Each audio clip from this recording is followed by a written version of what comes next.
हमारे चैनल को सब्सक्राइब करें और बेल आइकन दबाएं।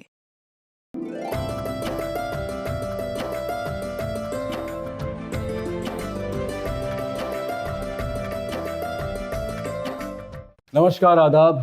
क्राइम पेट्रोल सतर्क के आज के एपिसोड में मैं अनूप सोनी आप सबका स्वागत करता हूं। इस चालाक दुनिया में इंसानियत धड़ल्ले से बिक रही है।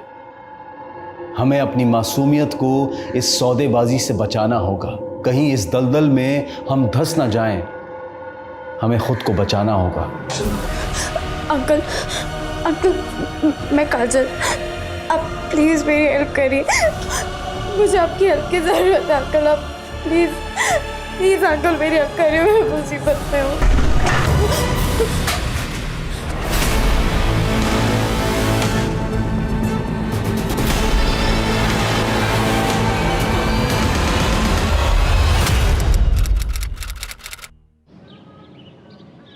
मनुष्य एक सामाजिक प्राणी है और उसकी जिम्मेदारी है समाज को बेहतर बनाने की। लेकिन आज के मनुष्य ने अपने स्वार्थ और लालच को समाज की दुर्गति है। आजकल के बच्चों को ना इंग्लिश स्कूल में पढ़ाने का एक ही नुकसान है, हिंदी में बहुत ही कच्चे होते हैं। और बेटा तुम तो पत्रकार की बेटी हो, फिर भी तुम्हारी हिंदी इतनी खराब। माँ, मैं ना आपके और पापा की तरह कोई जर्नलिस्ट नहीं हूँ। और वैसे भी मुझे ना इंग्लिश रिपोर्टर बनना है। अच्छा, देखना क्या टॉप की रिपोर्टर बनूंगी मैं। प्राइम टाइम पे मेरा शो आएगा। हाँ बन जाना टॉप की रिपोर्टर, लेकिन तेरी हिंदी भी मैं सुधार के रहूंगी। सुधार लेना। पहले आप ये बताइए कि हमारे पूज्य पिताश्री कब आ रहे हैं? बस आ रहे हैं वो। ठीक।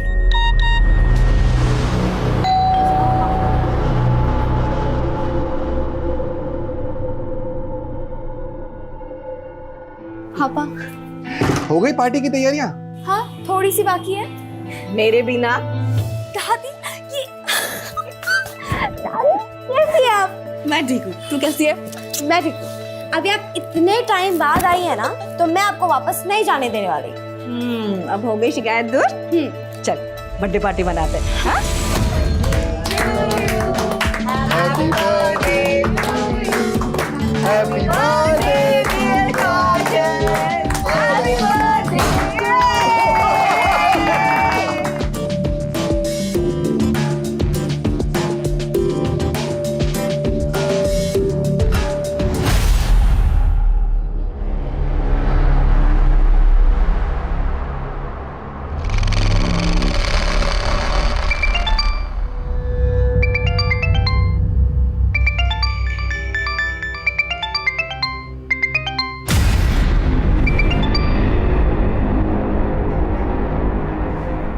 क्या हुआ गीतिका? किसका कॉल था गीतिका? किसी का नहीं, ये टेलीकॉलर्स भी ना कॉल कर करके परेशान करते रहते हैं बस।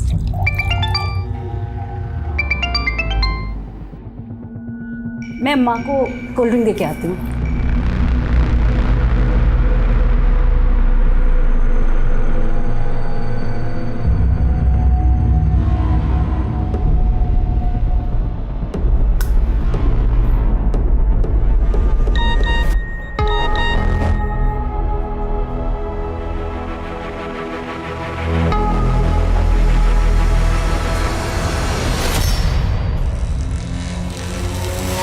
अच्छा, तो ये बात, ये छुपा रही हो तुम मुझसे?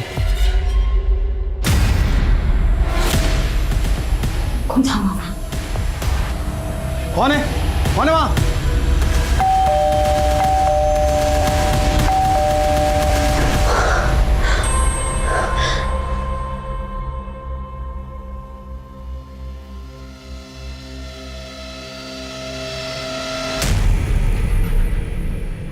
ले पहन ले, 10 मिनट के अंदर तैयार हो जा।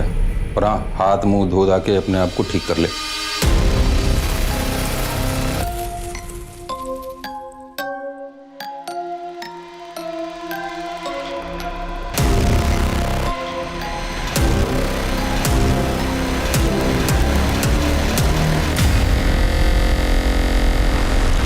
खूबसूरत जिंदगी के सपने हम सब देखते हैं, लेकिन जब ये सपने टूटते हैं तो हर दर्द की एक अलग कहानी होती है।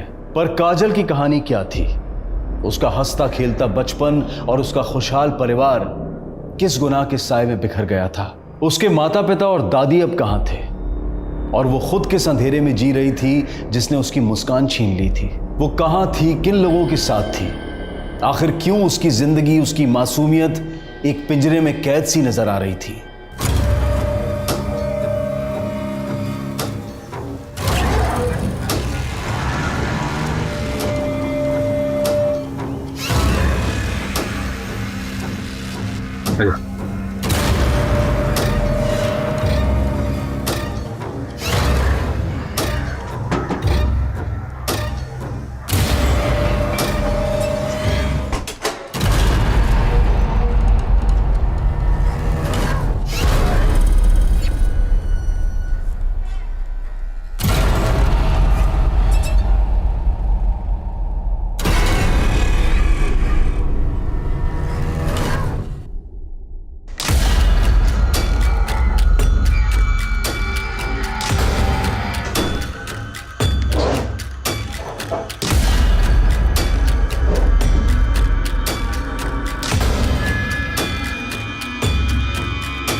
निकाल सबका निकाल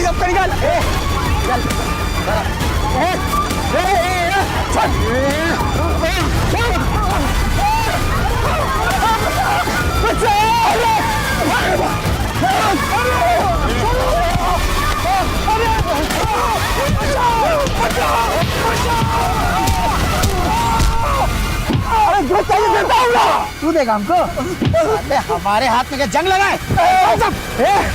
अच्छा नहीं होगा, रुक तेरा अच्छा करता हूँ।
क्या हो गया? क्या जरूरत थी ये सब करने की? कितना खून निकलता है। माँ चल उधर चल, कुछ नहीं हुआ माँ, तू चुप रह। ऐसा ही कटे, कुछ नहीं हुआ। ये छोटा सा कट है, हाँ ज्यादा लग जाती तो।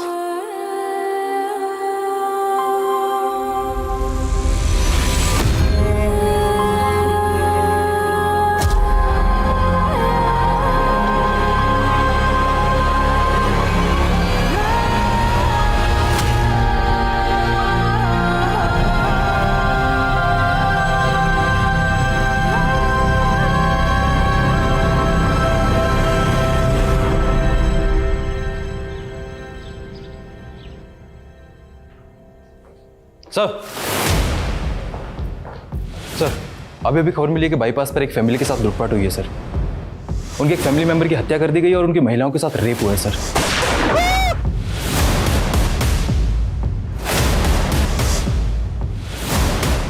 चलो।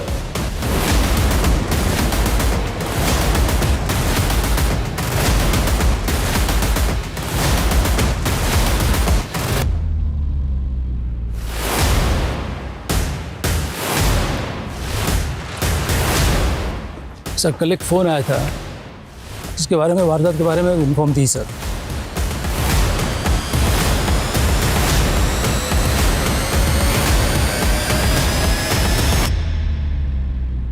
सुनीता, इन लेडीज़ को हॉस्पिटल लेके जाओ, इनका मेडिकल चेकअप कराओ। जी सर।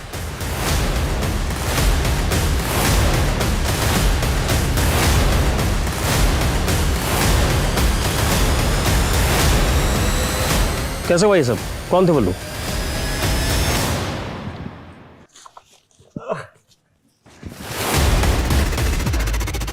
हम नहीं जानते वो लोग कौन थे, लेकिन इसके जिम्मेदार सिर्फ आप लोग हैं। सुन रहे हैं ना? आपके इलाके में इतना बड़ा वारदात होता है, मेरा पूरा परिवार बर्बाद हो गया। आप लोग जिम्मेदार इसका। देखिए, उस परिवार का गुस्सा जायज है और ये लॉ एंड ऑर्डर की जिम्मेदारी किसकी है? आपकी है ना? और कर क्या रहे हैं आप लोग? आपकी वजह से जनता में मेरी छवि खराब हो रही है। सर, हम क्रिमिनल्स को पकड़ने की पूरी कोशिश कर रहे हैं और हम ये case senior officer Abhimanyu Jindal को हैंडओवर कर रहे हैं सर।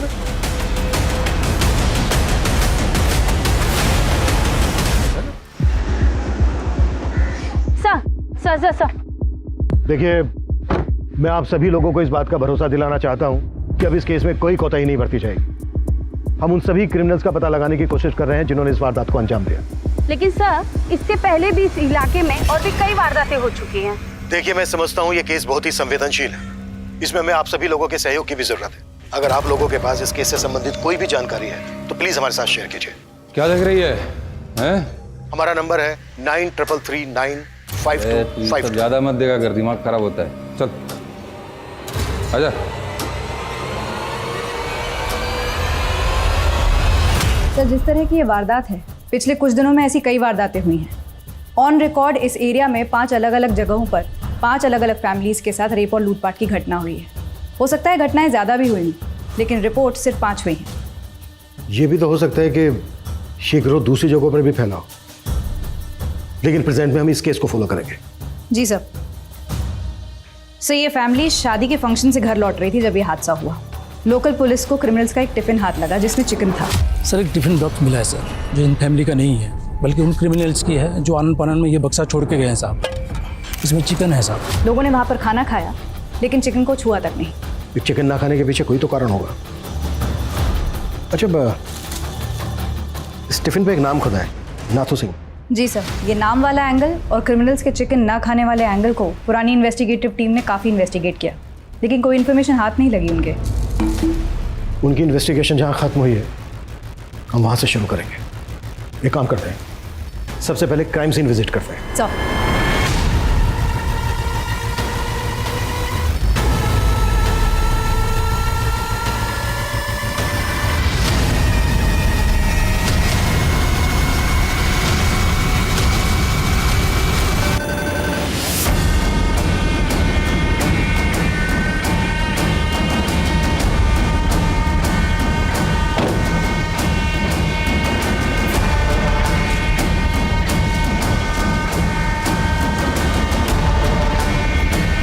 सर, ये जगह बाईपास रोड से लगभग आधा किलोमीटर जंगल के अंदर है। ये जो 5वीं वारदात हुई वो इसी लोकेशन पर हुई। इस 5वीं वारदात से पहले जो 4 वारदातें हुई थी वो यहाँ से करीब 8 से 10 किलोमीटर की दूरी पर हुई थी, और ये 5 वारदातें इसी बाईपास रोड के आसपास हुई हैं। इस रेडियस में कोई रिहाइश भी नहीं है। राइट सर, रात को इलाका और भी सुनसान हो जाता होगा, जिसका फायदा क्रिमिनल्स ने उठाया।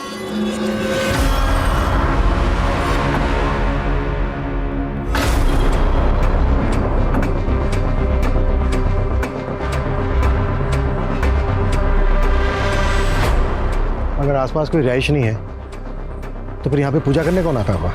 शाश्वता, आसपास के इलाकों में पता करो कि यहाँ पर लोकल लोगों का आना जाना है क्या।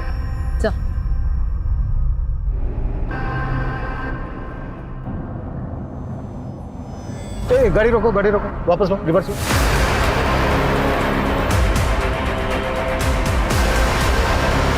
रोको।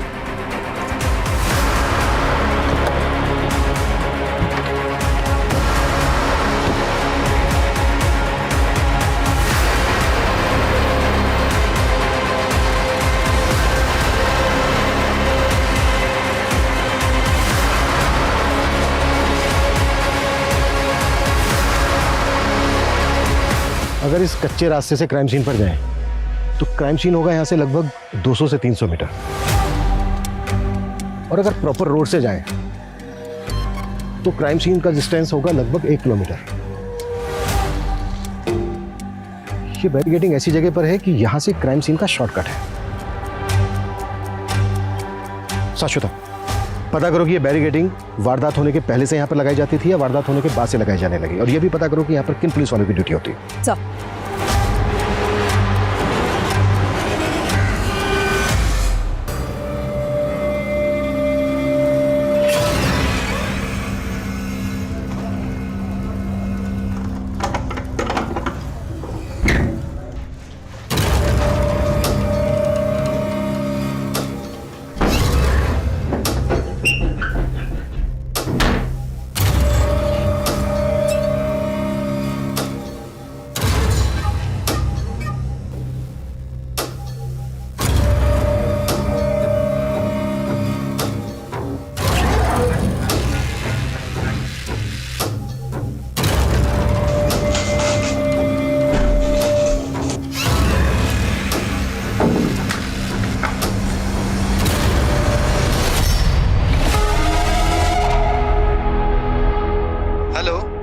हेलो, मुझे अंकल से बात करनी है। अंकल? कौन अंकल? देखिए आप प्लीज अंकल को फोन लीजिए मुझे। हेलो।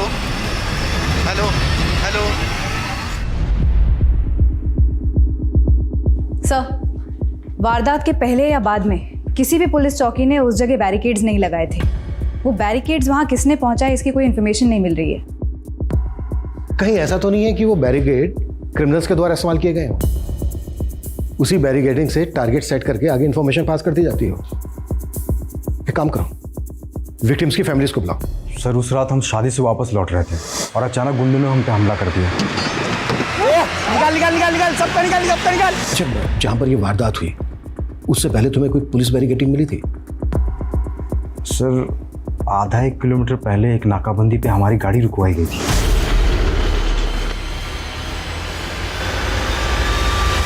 वो जो पुलिस वाला था उसकी शर्ट पे कोई नेम प्लेट लगी थी?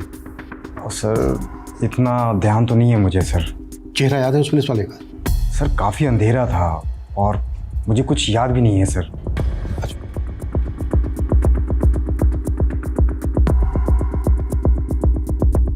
सर, क्राइम सीन के आसपास के रिहायशी इलाकों में हमने उस पत्थर के बारे में इंफॉर्मेशन निकाली जिस पर सिंदूर लगा हुआ मिला था, लेकिन वहाँ के लोग ऐसी कोई पूजा करते हों इसकी इंफॉर्मेशन नहीं निकली।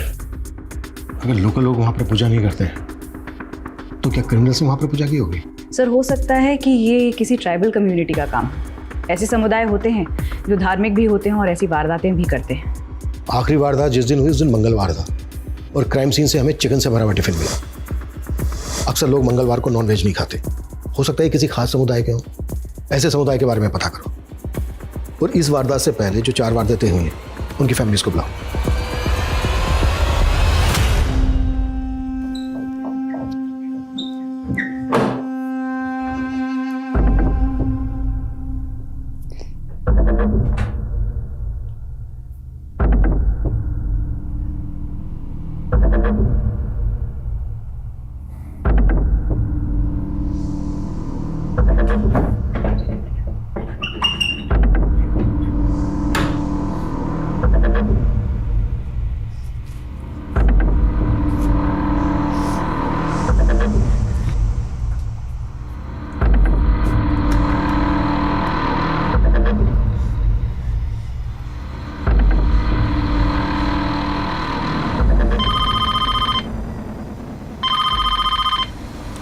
हेलो, मुझे अंकल से बात करनी है। आप मेरी अंकल से बात करवाइए। कौन से अंकल से आपको बात करनी है? ये पुलिस स्टेशन है। वो जो टीवी पर आए थे ना, मुझे उस अंकल से बात करनी है, तो आप प्लीज अंकल से बात करवाएं। कौन से अंकल आए थे टीवी पे? आप बताइए बेटा, क्या बात है, मुझे बताइए क्या हुआ। सर, एक बच्ची का कॉल है, वो कह रही है मुझे उस अंकल से बात करनी है जो टीवी पर आए थे। हेलो हेलो बेटा, मैं वही अंकल हूँ जो न्यूज़ में आए थे टीवी पर। बोलो क्या बात करनी है। अंकल, मैं ना यहाँ पर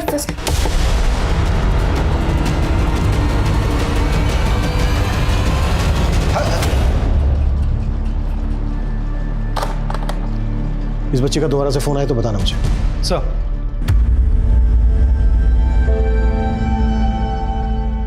डॉक्टर रंजन, मैं समझ सकता हूँ ये आपके लिए बहुत मुश्किल होगा, पर क्रिमिनल तक पहुंचने के लिए ये हमारे लिए बहुत जरूरी है। 23 मई की रात को जो जो आपके साथ हुआ था, प्लीज वो हमें डिटेल में बताइए। सर, उस दिन मेरे नए क्लिनिक का ओपनिंग फंक्शन था। मैं अपनी फैमिली के साथ उस बाईपास रोड से घर लौट रहा था कि तभी 5 गुंडे लोगों ने हमारी गाड़ी का रास्ता रोक लिया और लूटपाट की सर।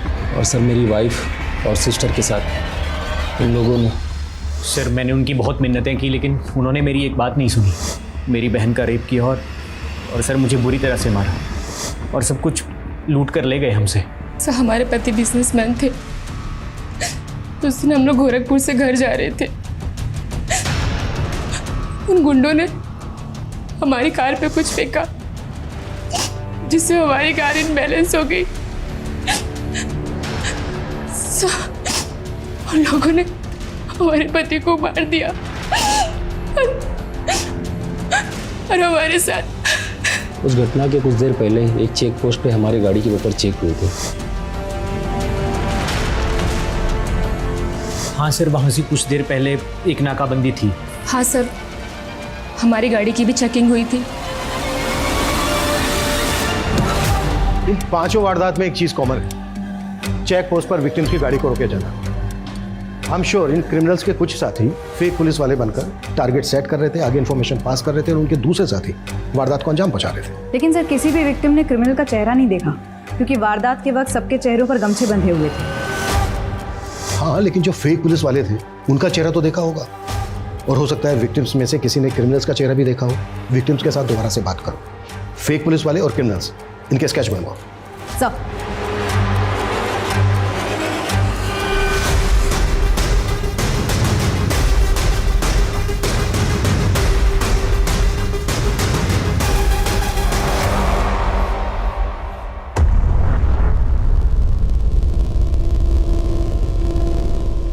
सर, उस बच्चे का दोबारा कॉल आया है।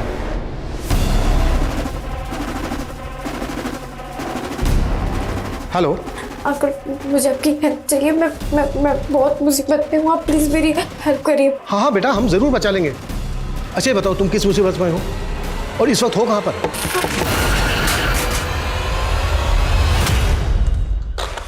जिस नंबर से कॉल आया, पता करो किसका कॉल है, किसके नाम पर रजिस्टर्ड है। इस नंबर को ट्रेस करने की कोशिश करो। सर,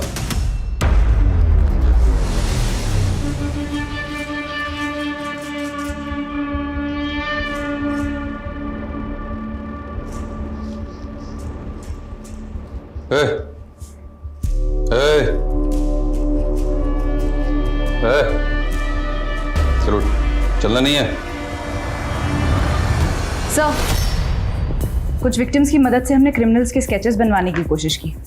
याददाश्त पर काफ़ी जोर देने के बाद ये 7 स्केचेस बने हैं, लेकिन इनकी हुलियों को देखकर ये कहा नहीं जा सकता कि ये कितने एक्यूरेट हैं। अपना डेटा चेक करवाओ, हो सकता है इनमें से किसी का किसी नामी क्रिमिनल के साथ हुलिया मिलता है।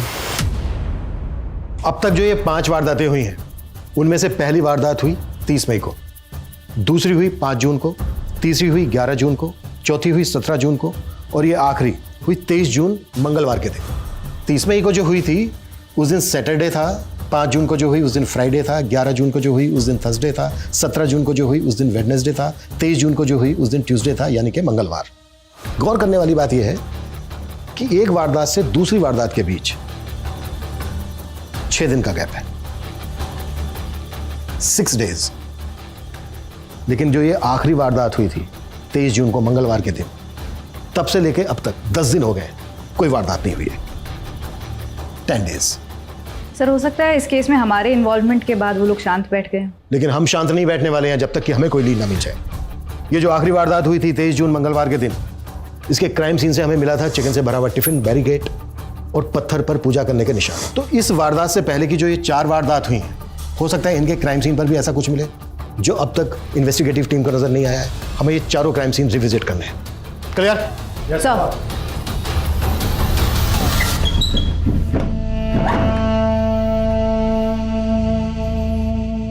ले तेरे लिए दूध लाया हूं, फटाफट पी ले। सुना नहीं? दूध लाया हूं, फटाफट पी ले। नहीं मानेगी, मुझे अपने तरीके से ही पिलाना पड़ेगा। चल मुंह खोल, मुंह खोल, मुंह खोल, इधर चल, खोल खोल चल।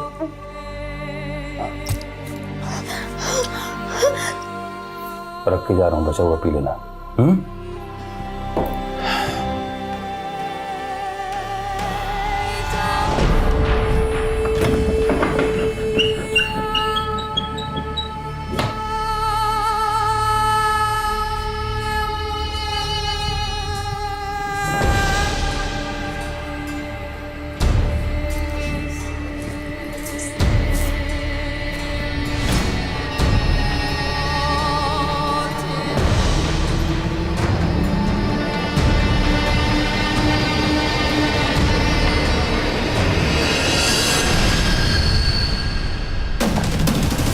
सर, उस बच्ची का दोबारा कॉल आया है, लेकिन उसकी आवाज नहीं आ रही।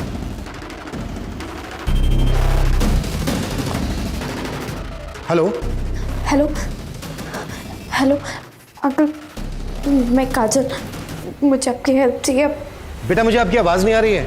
Hello uncle, hello. अगर आपको मेरी आवाज आ रही है तो मैं ये फोन काट के अपने मोबाइल फोन से आपको वीडियो कॉल करता हूँ। अंकल अंकल, मैं काजल। हेलो बेटा, हेलो। मुझे आपकी हेल्प की ज़रूरत है अंकल, आप प्लीज़ प्लीज़ अंकल मेरी हेल्प करिए, मैं मुसीबत में हूँ।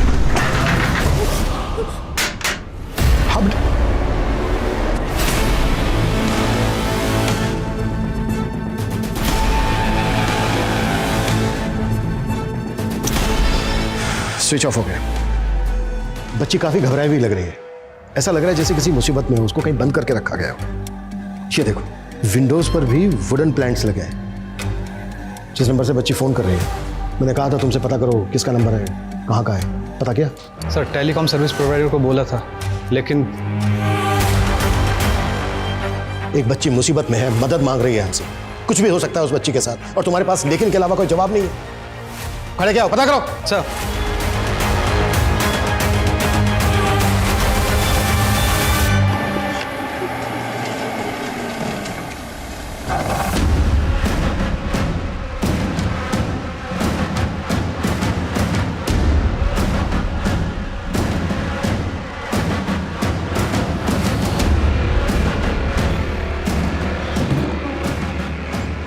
सर, जिस नंबर से वो बच्ची कॉल कर रही थी वह किसी जयदेव वर्मा के नाम से नील कटरा के एड्रेस पर रजिस्टर्ड है, और वो नंबर काफ़ी टाइम से भी बंद आ रहा है। और सर, ये जयदेव की फ़ोटो। अच्छा, जिस वक्त बच्ची ने कॉल किया था उस वक्त वो नंबर कहाँ पर एक्टिव था? सर, गौतम नगर।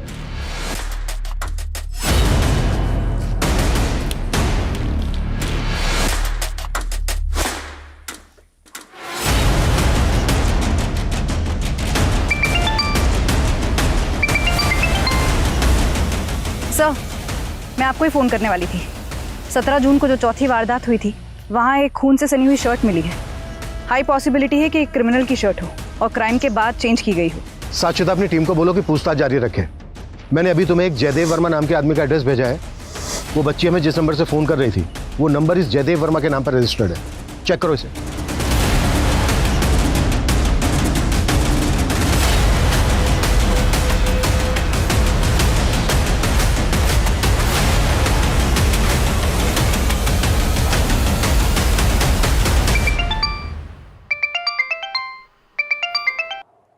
हाँ शाश्वता। सर, जिस जयदेव वर्मा का आपने एड्रेस भेजा था, वहाँ कोई जयदेव रहता ही नहीं है। आई थिंक वो नंबर फेक आईडी पर लिया गया है। उस नंबर के कॉल रिकॉर्ड्स में हमें 2 नंबर और भी मिले, वो दोनों भी फेक आईडी पर लिए गए। वो बच्ची जरूर गलत लोगों के चंगुल में फंसी है। उस बच्ची ने जिस नंबर से हमें फ़ोन किया था, वो नंबर उस वक्त गौतम नगर में एक्टिव था। गौतम नगर बहुत बड़ी कॉलोनी है। एक काम करो, एक टीम बनाओ, उस टीम को बच्ची का फ़ोटो दो। स्क्रीनशॉट लिया था मैंने, हो सकता है उस एरिया में बच्ची का फ़ोटो देख के उसे कोई आइडेंटिफाई कर ले।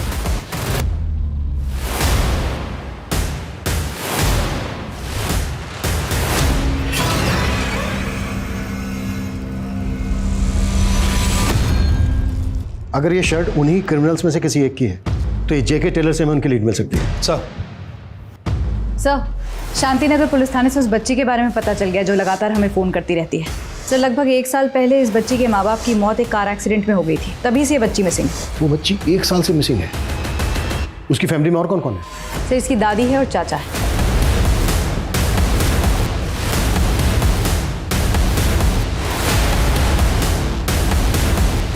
मेरी काजल जिंदा कहाँ है वो? आप उसे अपने साथ लेके क्यों नहीं आए? इस वक्त काजल कहाँ है हमें नहीं पता। काजल ने हमारे पुलिस स्टेशन में फ़ोन किया था, उसे हमारी मदद चाहिए थी। हमें ऐसा लगता है कि उसको कहीं कैद करके रखा गया है। कहाँ कैद किए? ये हम पता लगा रहे हैं। आप लोग प्लीज़ ये बताइए कि 1 साल पहले एग्जैक्टली क्या हुआ? काजल उस दिन मेरे बेटे और बहू के साथ ही थी। वो लोग मुझे मिलने यहाँ मेरे घर आने वाले थे। दादी, हम बस निकलने ही वाले हैं, लेकिन पहले आप मुझे ये बताइए कि आपने मेरे लिए स्पेशल डिश बनाई है ना? तू बस आ जा, तेरी पसंद की सारी चीजें बनाई है। अरे मम्मी, आपके लिए कुछ लाना है क्या? नहीं नहीं बेटा, तुम लोग जल्दी से आ जाओ बस। मैं शाम तक इंतजार करती रही, फिर खबर मिली कि उनका एक्सीडेंट हो गया है।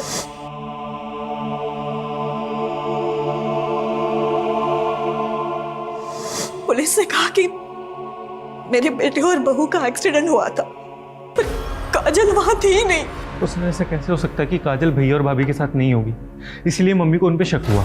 मुझे तो ये भी लगा था कि मेरे बेटे और बहू का एक्सीडेंट नहीं बल्कि हत्या हुई थी। पोस्टमार्टम रिपोर्ट में तो ऐसा कुछ नहीं। सब कुछ झूठ लिखा था साहब। मैंने अपनी आंखों से मेरे बेटे और बहू की लाशें देखी थी। वो एक्सीडेंट नहीं था। मेरी बहू के पैर पे खून के निशान थे, जबकि वहां कोई चोट लगी नहीं थी। हमने कितना कहा लेकिन किसी ने हमारी नहीं सुनी। उस वक्त किसी पर शक था आपको? नहीं सर, हमें ऐसा कोई अंदाज़ा नहीं है सर, लेकिन हाँ हमें ये ज़रूर लगा था कि भैया और भाभी जर्नलिस्ट थे और शायद इसी वजह से उन्हें टारगेट किया जा रहा था सर। काजल ने जिस नंबर से हमें फ़ोन किया था वो नंबर उस वक्त गौतम नगर में एक्टिव था। गौतम नगर में आपकी जान पहचान का कोई रहता है, कोई ऐसा जिस पर शक हो आपको, जो काजल के साथ ऐसा कर सकता हो या आपके बेटे बहू के साथ ऐसा कर सकता हो? नहीं सर, कोई भी नहीं है सर जिस पे हमें शक हो, लेकिन सर हम बस ये चाह रहे हैं आप काजल को प्लीज़ जल्दी ढूंढ दीजिए सर, हमें उसकी बहुत चिंता हो रही है। काजल जिस शोषण का शिकार हो रही थी, क्या उसी घिनौने मंसूबे की वजह से किसी ने काजल से उसके माता पिता को छीन लिया था? क्या काजल के माता पिता वाकई 1 साल पहले एक्सीडेंट का शिकार हुए थे, या फिर काजल की दादी का शक सही था? क्या काजल अपने माता पिता के किसी जानने वाले के गुनाह का शिकार हो रही थी, या फिर उसके अपराधी कोई गैर थे? काजल की दादी के मन में अब एक उम्मीद की किरण जागी थी, पर पुलिस की चुनौती ये थी कि क्या वो काजल को ढूंढ पाएगी। वहीं सीरियल हाईवे रॉबरीज में पुलिस एक जेके टेलर नाम की शॉप की तलाश कर रही थी, पर क्या यह तलाश उन्हें सही दिशा दे पाएगी? हाँ मैडम, ये मेरा ही टैग है, ये शर्ट मैंने बनाई है। किसने बनवाई थी तुमसे? और मैडम रोजाना इतने सारे ग्राहक आते हैं यहाँ पे, अब ये बताना थोड़ा मुश्किल हो जाएगा। इनमें से किसी को जानते हो? मैडम ये तो एकदम सुनील साहब जैसे दिख रहे हैं, वो भी आपकी तरह पुलिस में है, और उनकी पुलिस की वर्दी मैं ही सिल के देता हूँ। कहाँ रहता है ये सुनील? आइए मैडम, ये उनका घर।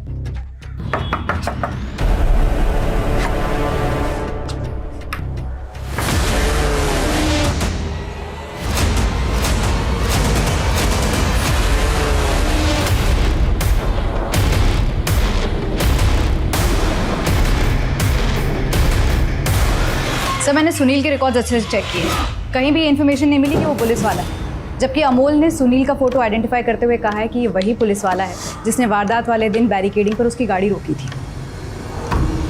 मतलब अब ये साफ है कि सुनील उन क्रिमिनल्स में से एक है जो फेक पुलिस वाले बनकर टारगेट सेट करते थे और उनके बाकी के साथी वारदात को अंजाम देते थे। सर, टेलर ने जो सुनील का नंबर दिया था वो किसी फेक आईडी पर रजिस्टर्ड है, और सर सुनील का वो नंबर उन 2 नंबरों में से एक है जिससे काजल हमें कॉल करती थी। मतलब इस सुनील का काजल के अब्डक्शन से भी कनेक्शन है? सर, कहीं ऐसा तो नहीं कि काजल के पेरेंट्स इसी गैंग का शिकार हुए और फिर इसी गैंग ने काजल को अबडक्ट कर लिया? काजल की दादी और चाचा का भी यही कहना है कि उनका मर्डर हुआ था। काजल की दादी और चाचा को बुलाओ, हो सकता है ये लोग इन क्रिमिनल्स को पहचानते हो।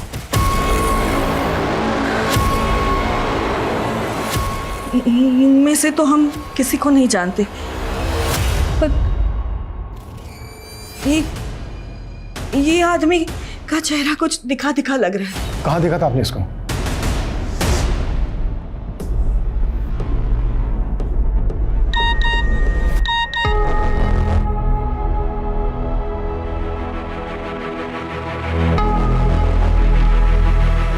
अच्छा, ये बात है। ये छुपा रही हो तुम मुझसे? तुम्हें धमकी भरे मैसेजेस आ रहे हो, तुमने मुझे बताया था क्यों? हमारे प्रोफेशन में तो ये आम बात है ना, ऐसे कॉल और धमकी आना। लेकिन तुम्हें मुझे तो बताना चाहिए ना एटलीस्ट। रघु मुझे धमकी भरे मैसेज कर रहा है। खुदा कौन है? कौन है वहां?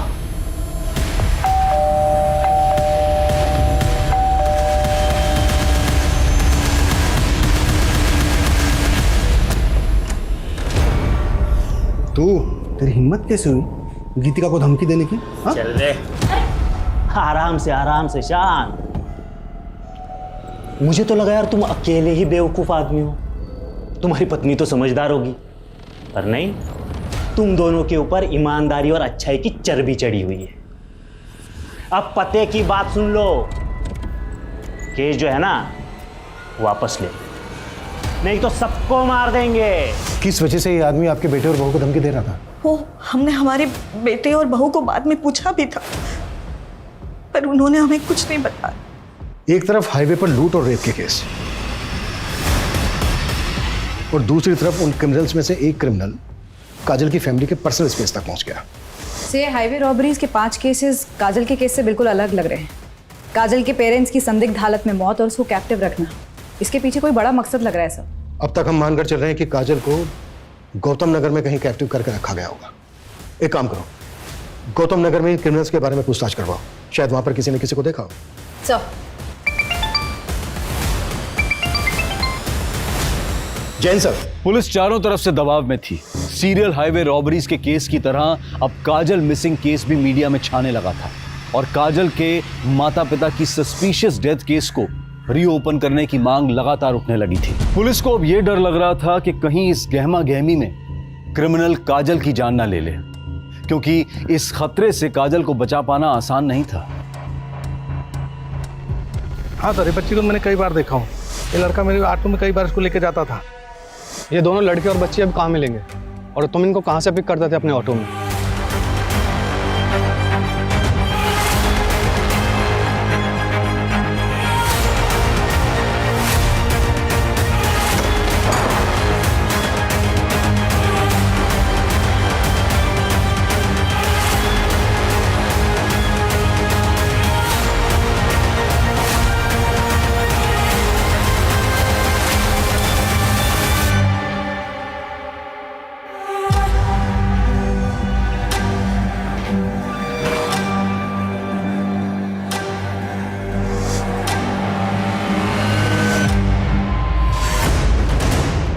जब काजल के साथ मेरी वीडियो कॉल पे बात हुई थी तो काजल यहीं पे थी, मतलब उसको यहीं कैप्टिव करके रखा गया था। पता करो ये जगह किसकी।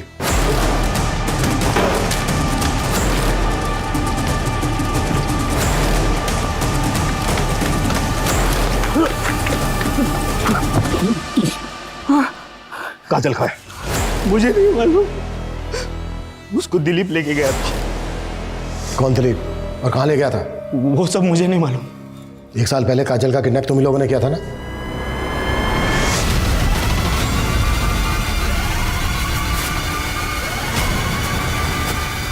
आनंद, क्या है? बाहर दिख रहा है, लेकिन क्या हुआ? आनंद, अरे क्या कर रहे हो? अरे मेरी बात तो सुनो। आवाज बंद एकदम। छोड़ मुझे। एकदम चुप।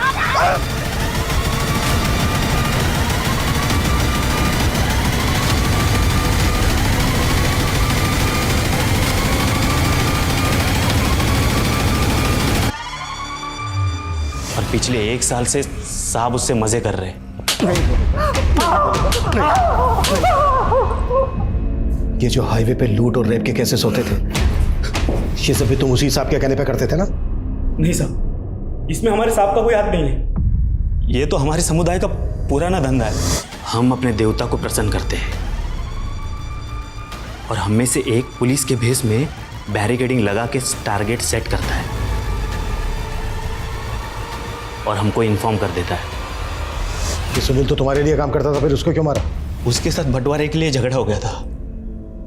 तो मेरे लोगों ने उसको मार दिया।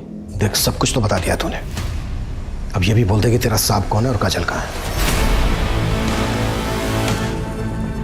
पिछले 1 साल से मालिक के लिए तुझे संभाल के रखा था, बिल्कुल कांच की तरह, खरोच भी ना पाए, लेकिन अब मालिक ने बोल दिया कि तुझे खत्म कर दूं। लेकिन ऐसे कैसे हैं? मेरे भी तो कुछ अरमान है, उनको भी तो पूरा करना है, हैं?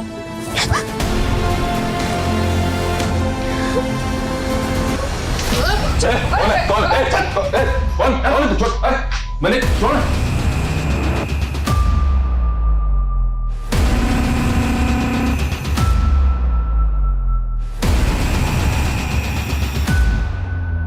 देखो बेटा, डरो मत, तुम्हें डरने की कोई जरूरत नहीं है, अब तुम हमारे पास हो, कुछ नहीं होने देंगे हम तुम्हें। बस बेटा हमें ये बता दो कि वो लोग तुम्हें किस आदमी के पास लेके जाते थे? पापा ने उस अंकल के अगेंस्ट न्यूज़ छापी थी। चल अंदर चल, किधर है तेरा पति, किधर है? बुला उसको। अरे अरे क्या कर क्या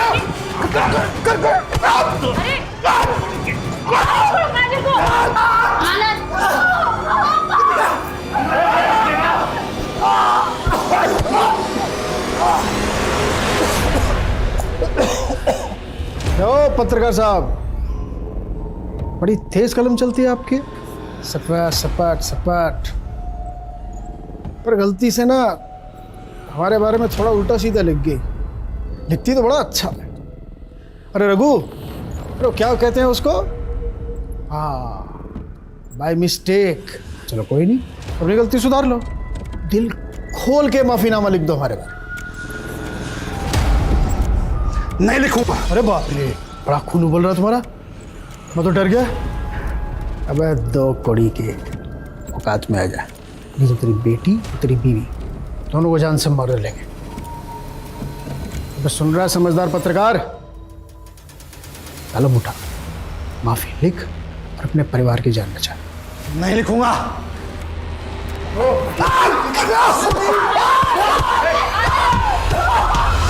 उसके करप्शन की एविडेंस थे, इसलिए उसने साहब ने बोला था कि उनकी मौत ऐसे हो जैसे एक्सीडेंट लगे, तो मैंने उनको मार के कार में डाल दिया और कार को खाई में फेंक दिया। तुम्हारा हिसाब कौन है?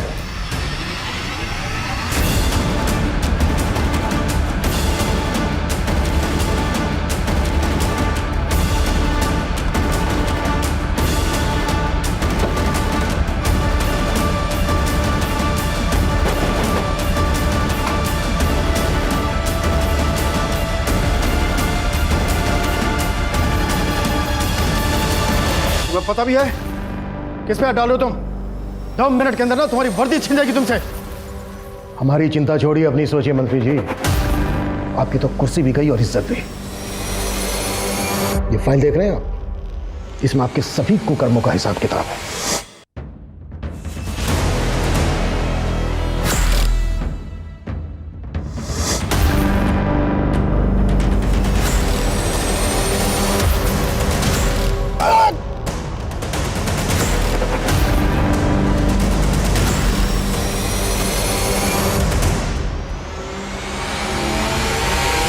और आपके कुछ वीडियो भी हैं हमारे पास जो इस बात का सबूत है कि आप लड़कियों को बंदी बना के रखते थे, उस समय समय पर उनका रेप भी करते थे।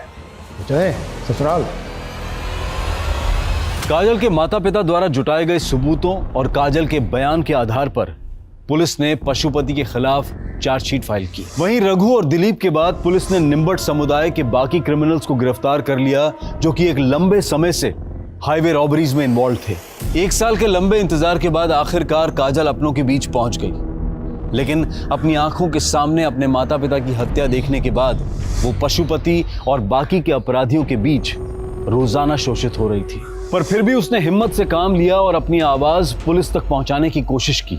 काजल अपने दर्द से कभी नहीं उबर सकती, लेकिन फिर भी वो रिपोर्टर बनकर अपने स्वर्गीय माता पिता का सपना पूरा करना चाहती है। हम उम्मीद करते हैं कि काजल के सपने जरूर पूरे हों। अब मैं अनूप सोनी आपसे विदा लेता हूं, फिर मुलाकात होगी क्राइम पेट्रोल सतर्क में एक और नए केस के साथ। तब तक अपना और अपने परिवार का ख्याल रखें।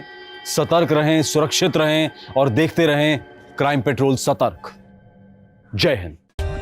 For more updates, subscribe to our channel, click the show links and enjoy watching the videos.